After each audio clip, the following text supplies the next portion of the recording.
OPS को लेकर CM Gehlot का अहलूवालिया पर पलटवार, बोले सेवारत कर्मचारियों को भी सुरक्षित महसूस करने का अधिकार।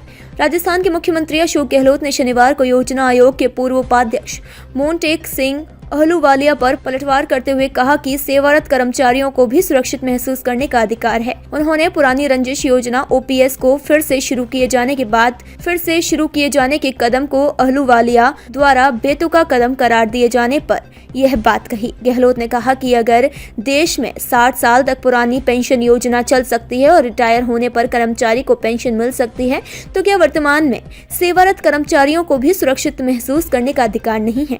अहलूवालिया ने 6 जनवरी को एक पुस्तक विमोचन कार्यक्रम में राज्य सरकारों को आगाह किया था कि पुरानी पेंशन योजना को वापस लाना एक प्रतिगामी कदम हो सकता है। उन्होंने कहा था कि कुछ गैर भाजपा शासित राज्य सरकारों द्वारा पुरानी पेंशन योजना को फिर से शुरू किए जाने के कदम को बेतुका विचार और वित्तीय दिवालियापन की ओर ले जाने वाला निर्णय बताया। उन्होंने आगे कहा था कि देश और दुनिया आज जिन आर्थिक चुनौतियों का सामना कर रही है, उसे देखते हुए पुरानी पेंशन योजना को वापस लाना बेहद ही गैर जिम्मेदाराना कदम है। अहलूवालिया इससे पहले भी पुरानी पेंशन के खिलाफ बोल चुके हैं। कुछ समय पहले उन्होंने कहा था कि पुरानी पेंशन राज्य सरकारों द्वारा दिए जाने वाले सबसे बड़े उपकारों में से एक है। गौरतलब है कि प्रधानमंत्री नरेंद्र मोदी अक्सर राजनीतिक दलों द्वारा खुली छूट दिए जाने की संस्कृति विकसित करने और बढ़ावा देने के खिलाफ बात करते रहते हैं, लेकिन पिछली कांग्रेस सरकार में योजना आयोग में उपाध्यक्ष रह चुके अहलूवालिया द्वारा कांग्रेस सरकारों के इस कदम की आलोचना करना बेहद उल्लेखनीय है।